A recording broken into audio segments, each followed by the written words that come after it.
all you nature lovers. Yeah, you know that's right. Get real. I hope you get your backpacks ready, because it's time for another ozone-killing episode of... Red Movierama!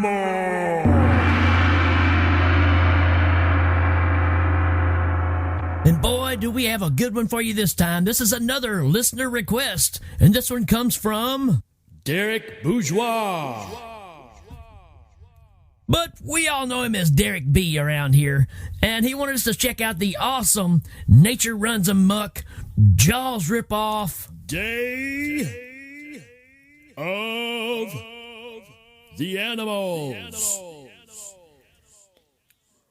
Well, it sounds like another one of those 70s movies again. That's right, Aswell. How could you tell? Well, I could just sense it. Well, that's a pretty good observation. I mean, is there other things you can sense too? Well, I can pretty much sense that I'm not going to like this movie. Well, you haven't even heard anything about it yet, and you're already passing judgment on it? Well, you know, Skippy, now that you say that, let me think about it.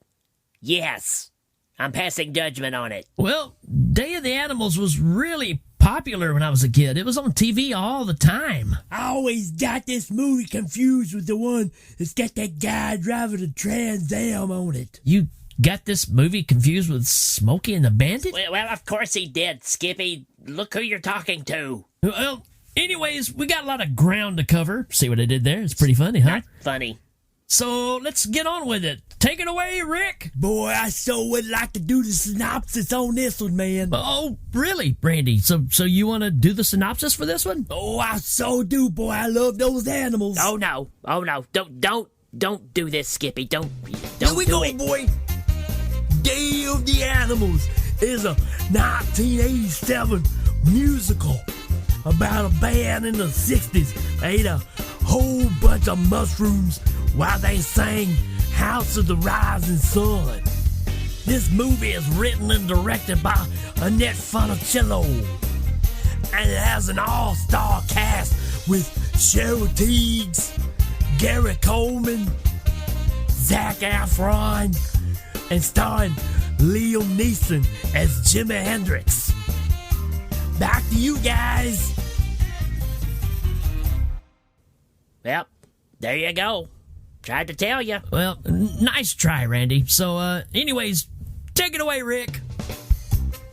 Day of the Animals is a 1977 horror, thriller, bat-crap crazy environmental movie. Directed by William Girdler, the man that brought us Minotaur, Grizzly, Three on a Meat Hook, and my personal favorite, Abby. The depletion of the Earth's ozone layer causes animals above the altitude of 5,000 feet to begin attacking humans. A group of hikers, led by Steve Buckner, are trapped in a military quarantine zone and must fight their way out. Starring Christopher George as Steve Buckner, the only guy you want leading you through the forest when the crap hits the fan. Linda Day George as Terry Marsh, the good-looking blonde, because every movie like this needs the good-looking blonde. Richard Jekyll as Professor McGregor. He doesn't shoot a grizzly with a bazooka in this one. And Leslie Nielsen as Paul Jensen, the biggest a-hole in an ozone-free planet. And a whole lot of other characters that we just really don't care about. Back to you, Rick. So let's get with it. We start off with Christopher George, and he's taking a group of unlikely hikers up into the mountains for a hiking trip. And it happens to be in an area where they've had quite a few accidents here in the past few weeks. But our leader isn't worried about that because he's freaking Christopher George. Why does his name ring a bell? I can't put it together. He was the news reporter in the episode that we did about City of the Living Dead. What? They let that guy be in another movie? Yeah, okay. So these hikers, are they having a good time? Yeah, you get a little character development as we go along, and everybody's having a good time until they take a little break, and then out of nowhere they get surrounded by a bunch of vultures. and the vultures are being led by a golden eagle. Holy jeez, that really doesn't make any sense at all there, Skippy. I mean, vultures are terrifying, but the golden eagle thing, I just don't understand it. Does anybody get hurt? Well, luckily no, but sure does spook everybody, and of course Christopher George says he's never seen anything like it. Well, if he hasn't seen anything like it, then it must be something. One time I saw an alligator wearing some roller skates. Are you gonna talk the whole time during this movie, Randy? Hey, he's allowed to talk just like everybody else is. Anyways, we cut back to the little town outside the mountains where the journey began, and the sheriff goes into a restaurant and sits with a bunch of good old boys. And they turn on the news, and they start hearing about the depletion of the ozone layer, and they pass it off as a bunch of crap, even though the sheriff was just telling the guys about some recent animal attacks that have really never happened before, and they don't seem to make the connection. Oh, jeez. Skippy, is every movie in the 70s about how we've destroyed the planet? Well, the Great Texas Dynamite Chase wasn't. Well, it might as well have been. It was about the dangers of being a slut. Yeah, because those girls were hot. Oh, jeez. Well, you trade one idiot for another. Anyways, back to the hiking group. They're marching along, and they notice that there's a golden eagle that's following them everywhere they go. And they stumble across a campsite, and the fire is still burning, but there's nobody there. It looks like it's been totally abandoned. Oh, no. Oh, no. I bet something happened to those people. Do they go look for them? No, this group actually does the right opposite, and they just take over the campsite and use it for themselves. What? Wait, that's not right. No wonder these people are being attacked by animals. They're not good people. Anyways, a little later on that night, while hanging out by the campfire, we get some more character development because there's a rich lady that's there, and she's got a son, and he gets up and starts throwing rocks, and he's about 10 feet away from his mom, but she keeps yelling at him to stop throwing the rocks because he'll end up getting lost. What? Gee, that's she's a little protective, I guess. How's he going to get lost if he's only about 10 feet away? Well, she's an idiot. Oh. Anyways, the Indian guy that's in the group, who seems to know more about what's going on than even Christopher George does, goes up to the young boy and says, "Hey, stop throwing those rocks or I'll have to scalp you." What? Holy jeez, I mean, right there in front of everybody? Well, he didn't mean it. He was just kind of using the stereotype just to get the kid to listen to his mom. Wow, you would think that the Native American guy would not use things like that because it could even be offensive to himself. That's kind of weird to offend yourself like that. I offend myself all the time. Not just yourself, Randy. Well, again, it's the 70s, and people had thicker skin back then and more ozone layer. Boy, I so do miss that ozone layer. I wrote a song about it. Goes like this. Oh, no. Knock, knock. Who's there?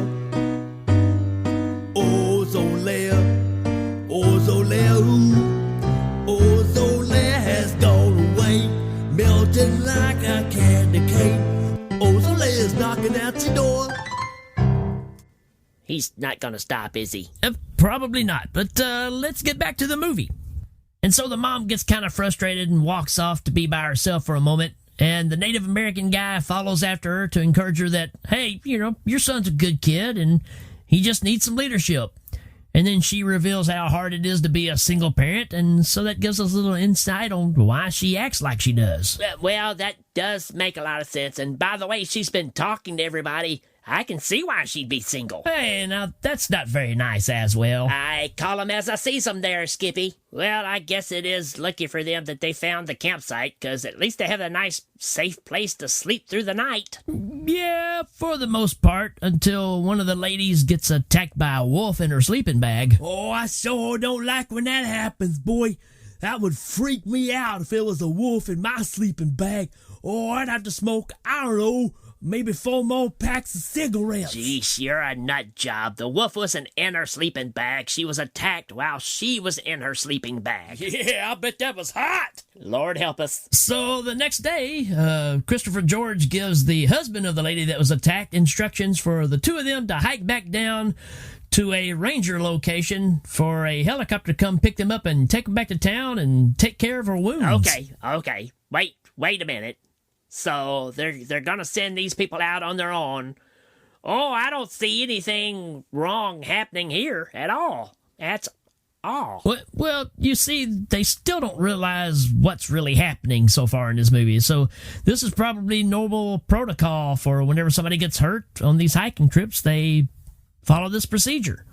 And the rest of the group continues on with the hike. And everybody's getting along very well except for Leslie Nielsen, who's being a butthole. And he's making racial slurs at the end and just pissing people off. Now, wait a minute. Leslie Nielsen, I love Leslie Nielsen. He's never a butt person. No, I didn't say butt person. I said he's being a butthole to people. Well, I don't believe that Leslie Nielsen would be a butthole to people. Surely you can't be serious. I am serious. And I'm not even going to finish the rest of that one. Because right now we cut back to the couple that's hiking along, and the lady is really struggling, and the tension is high between the two of them. But it all ends pretty soon because she gets attacked by that group of vultures that's been hanging out since the beginning of the movie. And man, they're just pecking away at her and messing up her hands and clawing her face. And she ends up falling off the edge of a cliff and falls to her death. Holy jeez, I will never trust a vulture again. Maybe she had a pack of olives in her pocket, boy. What are you mumbling about? Well, I heard that vultures hate the smell of olives. Give me 10 minutes and I'll run to the store and get some and we'll try it out on you. Calm down, Aswell. It's just a movie. So later on, Frank, which is the name of the husband of the lady that just got killed, tries to make it on his own, and he found a stream of water. So he stops to get himself a drink, and while he's there drinking, he finds a little girl that's stranded out there all by herself. So now he's going to try to protect her and take her to safety too. Oh, well, he sounds like a pretty nice guy. Well, he's trying to do what he can. But back with our hiking group again, they finally made it to the location where the helicopter's supposed to be, where it drops off the food for them to eat, and the food is gone. The animals have eaten it all. So now tempers are really flaring, and people are starting to panic.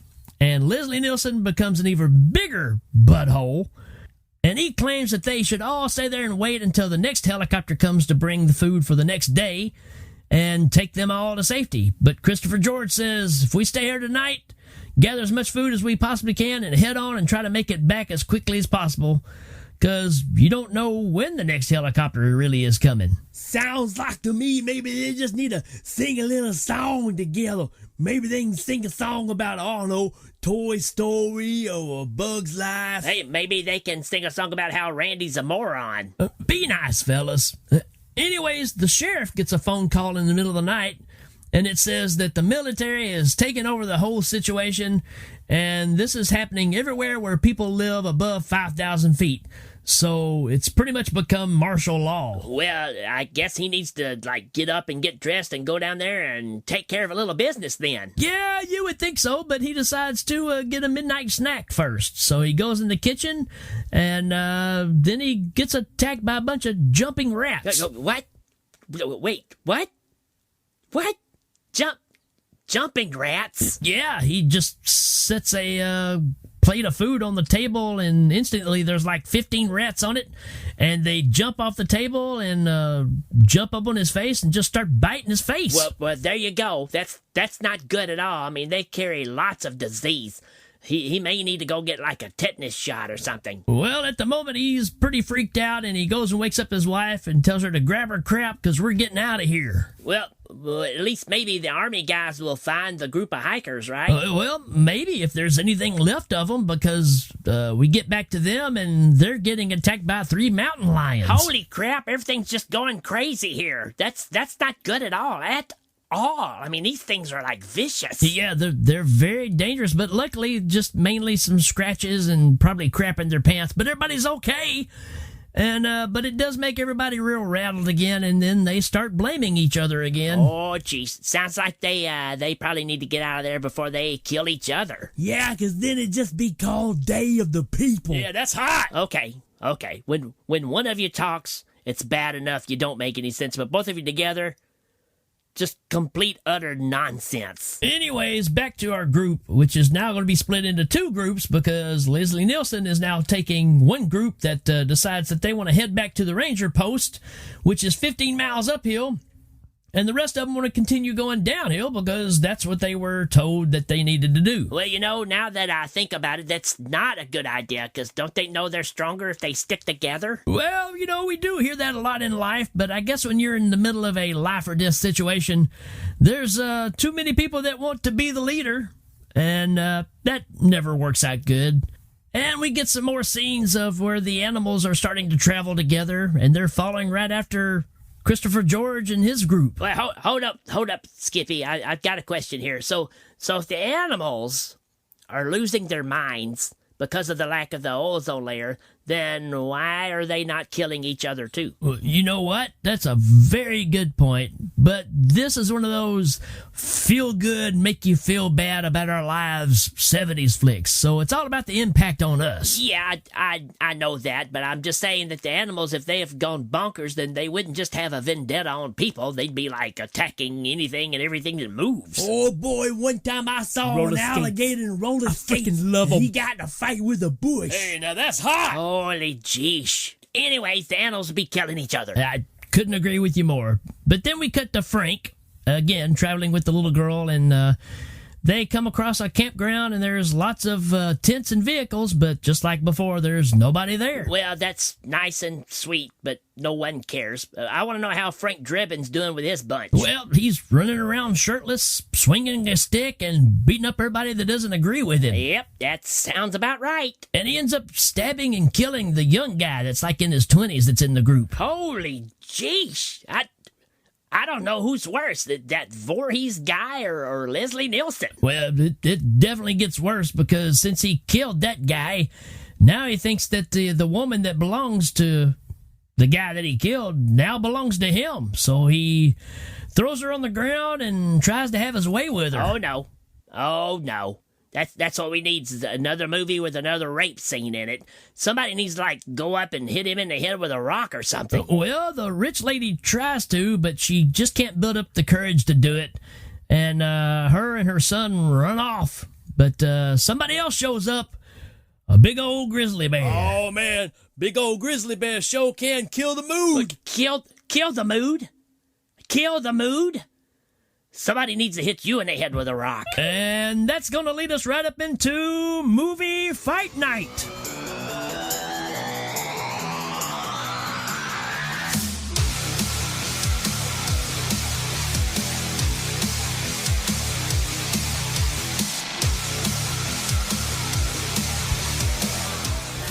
Hello, everyone, and welcome back one more time to another exciting episode of Movie Fight Night. I am your host, Doc Egan, and I'm here with the master of disaster himself, once again, Jimmy the Claw. What you know, Jim? Hey, how's it going there, Doc? It's good to be back. We haven't done anything in a little while, so hey, thank you, folks. Appreciate that. We haven't done anything in a little while, so it's nice for us to get back together and start looking at some tough action here. Yeah, right, Jim. It's been a little bit, but that's not going to make it any difference because we've got a throwdown out here in the middle of the wilderness. We're up here in the mountainside, and from what we understand, we've got a shirtless Leslie Nielsen running around. What do you know about that, Jim? Yeah, it's like he completely flipped his lid. I'll tell you, Doc, before we got here, I started reading the notes that we were given about the current situation. And the way that he's been attacking this lady, it really brings out the bear in me, myself, and I would love to just get the claw on this guy's Gulliver and just give it a good squeeze. No doubt, Jim, this is what needs to happen to this guy, but we're going to let nature take care of itself because from what we understand, the rest of the group that's following him around is really regretting that decision. Well, when your leader is starting to stab the other people in the camp and killing them off, that's not what I call good leadership. Yes, indeed, Jim, and it seems like that he's going to end up battling this huge grizzly bear that's just come onto the scene, and we're going to see how this all works out. We are just waiting for the bell to ring, and there it is. Here they go. Oh, he's running up to him, Jim. He's going to try to face this bear mano a mano. Man, he must be really lacking oxygen. No one in the right mind would run up to a bear empty-handed and try to do this to him. No doubt, Jim, and I guess being out in the wilderness and being shirtless just makes you act crazy like this. Well, I'll tell you one thing. This grizzly, he's not bothered at all. He's got his wits about him. Whoa, and look at this, Jim. It looks like Leslie Nielsen has just bear hugged the bear. I mean, he just ran up and wrapped his arms as far as he could around the bear and started squeezing. This is not going to end well, Doc. I mean, who in their right mind would go bear hug a bear? I mean, it's right there literally in the name. This is not going to end well, Doc. Yeah, and you got Leslie Nielsen screaming like a lunatic, and the bear slams him on the ground. Oh, and he's like ripping him apart. Oh, it's terrible. He's making a sandwich meal out of that guy. Yes, indeed, Jim. I guess shirtless Leslie Nielsen just thought he had enough manpower to bring this bear down, but it didn't seem to work out for him. This could be the fastest match we've had so far here, Doc, and it was not impressive at all. Well, besides the lunacy of Leslie Nielsen running up thinking he'd do that, this almost wasn't worth setting up the cameras for. So, folks, we're going to see you next time right here on Movie Fight Night. Let's go, Jim. All right, Doc, I'll see you in a little bit. I'm going to hit this Taco Bell down here in the corner.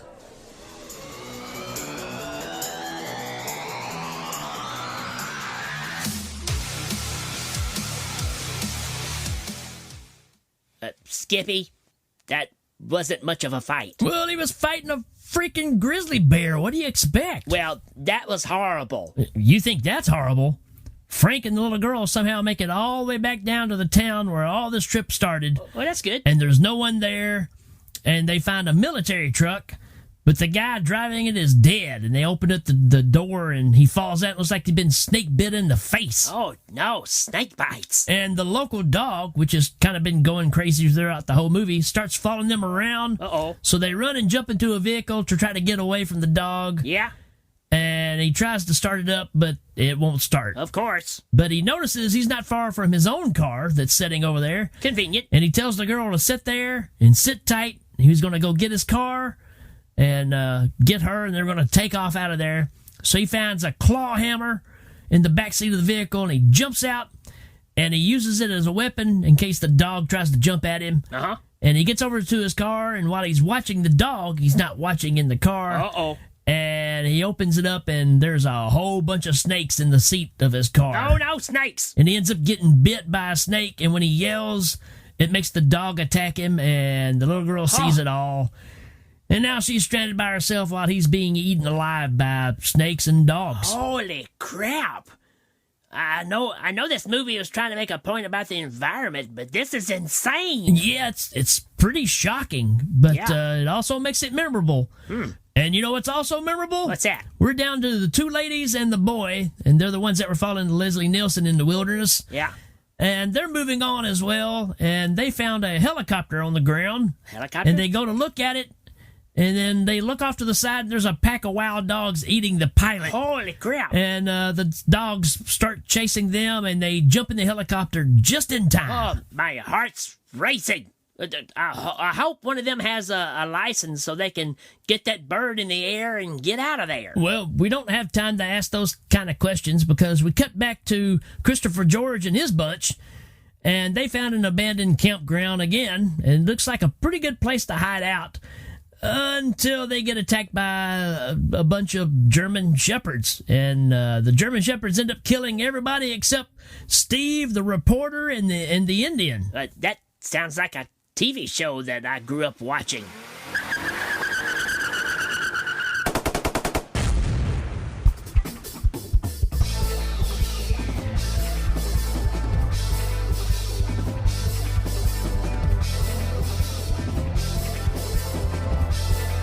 He's a tough chip off the old block and doesn't take any crap from anyone.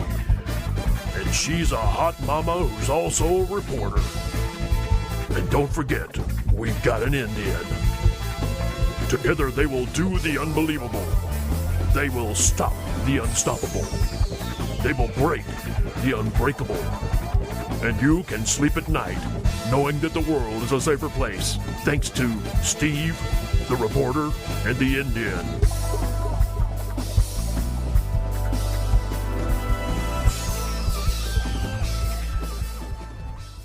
Yeah, that does have a ring to it. Anyways, they take off on foot and run out to the river, and they get in the water, but the lady can't swim, so they break off a piece of the dock, and they use it as a flotation device. But the problem is a couple of German shepherds jump on it while they're trying to pull it away from the land, And while they're floating downstream in some rapids, they're hanging on the sides of the dock with 2 German shepherds on top of it, barking and biting at them. So I'm kind of noticing something here, Skippy. But why didn't they just call this Day of the Dog? Because except for the bear fight, it seems like everything else has had a dog involved in it. Well, it's a good point. I guess for some sort of finale, you had to have animals that you can actually train to do some things, I guess. Back to our other group that's in the helicopter, they noticed that they look outside and all the dogs that were attacking the helicopter were now all dead. What?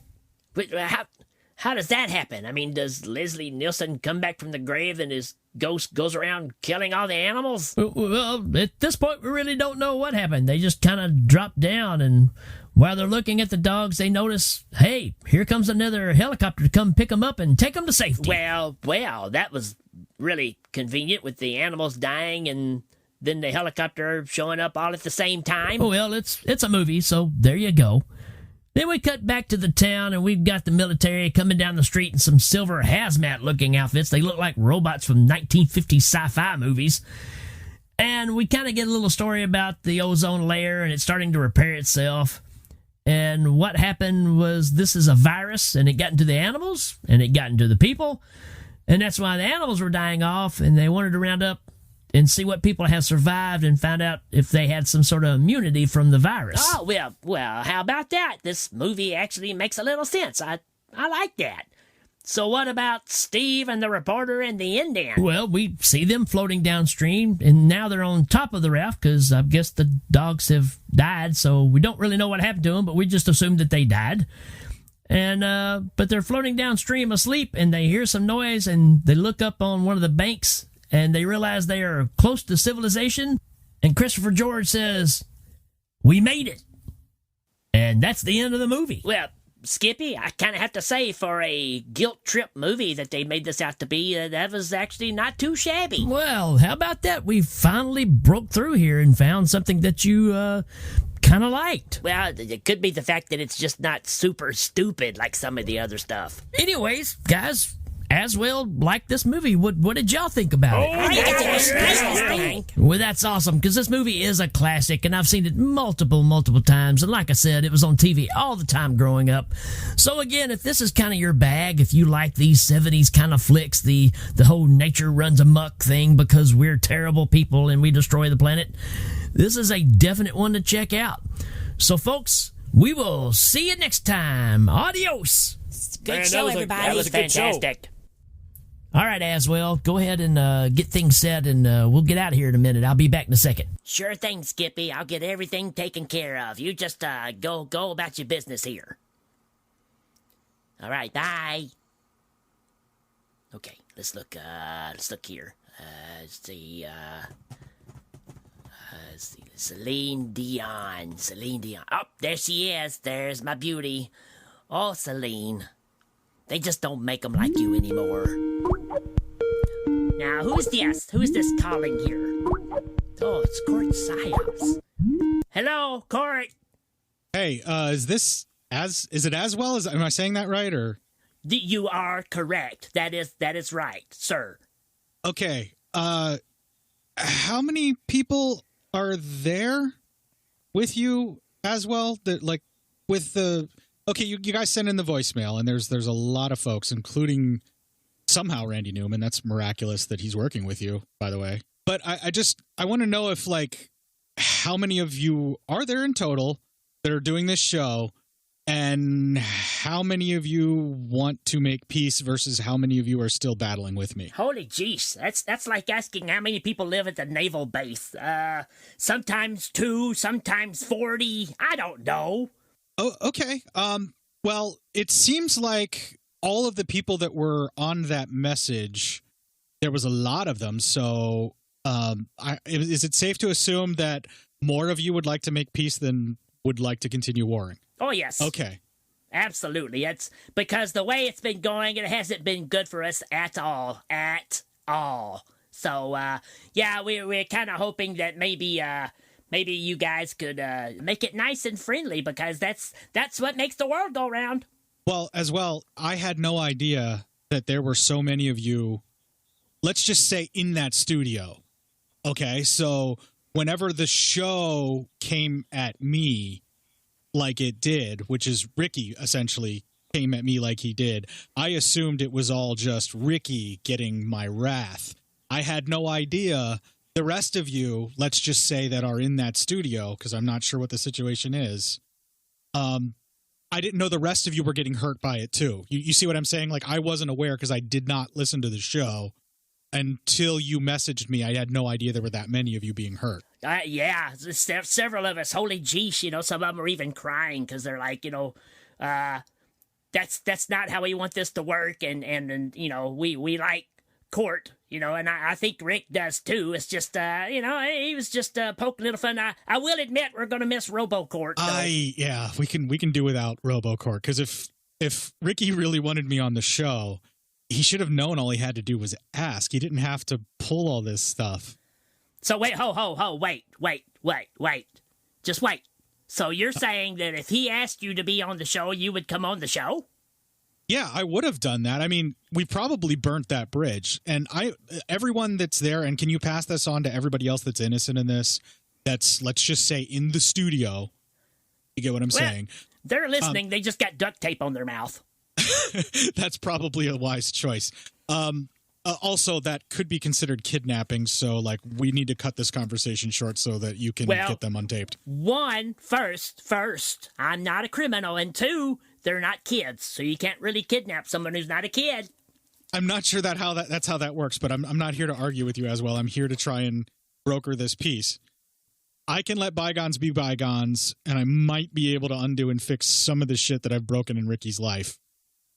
But I just basically somehow we're going to have to get him to the table and negotiate what's going on. Well, I suppose. I think he's coming now. Hey, Aswell, are we ready to roll, man? Not yet, Skippy. Well, come on. What do you mean, man? What have you been doing, man? You looking up Celine Dion again? And wait a minute. Who are you talking to? Well, it may or may not be Court Psyops. Court Psyops? What are you doing talking to Court Psyops? Can you hear me, Rick? Yeah, I can hear you, Court. As well, and everyone else that you have, let's just say in your studio, because I don't know what's going on over there, but the folks that are doing the show with you, all these other folks, they reached out to me and they wanted to basically make peace because I didn't realize I was hurting them too. I had no idea. I didn't listen to this show. I had no idea that there were that many people. That was kind of the whole point. I was just trying to get you to listen to the show, and you just were brushing me off. So that's kind of where the whole thing fell apart, man. I mean, I wasn't mad at you. I was just trying to get you to check the show out. I'm sorry I didn't read between the lines. I'm not exactly a sensitive guy for that kind of thing. I try to get as much empathy as I can, and I try to be as peaceful as I can. But, man, you just brought out the worst in me. Come right out and ask me if you want me to be on the show. That's all you got to do. That's what we got to do. I mean, I think the only way to fix this is for you to come on the show, and you'll get to kind of meet the ones you should meet, and probably the ones you shouldn't meet. But, yeah, come on the show, and let's do, hey, I'll tell you what. I know you love this movie. I love it, too. So how about we do Reanimator together? I would fucking love that. Let's do that. Who better, right? To talk about it, and that's the way to negotiate peace. It's like that in the fucking Ramones, right? Right. I'll try to lock some of the other guys up so, you and I can enjoy this flick together. Hey, I just got done recording my show. It's really freaking late here, and I'm getting a little bit tired, and I want to spend a little time with my wife. Why don't we set it up like I can do next week for Reanimator? Okay. If that'll work for you. We'll knock out a time sometime next week. Does that sound cool? That sounds awesome. Yeah, we're going to hug this out over Reanimator next week, buddy. But seriously, I got to go, okay? All right, man. All right. Talk to you later. Yeah, later, dude. Well, what do you know?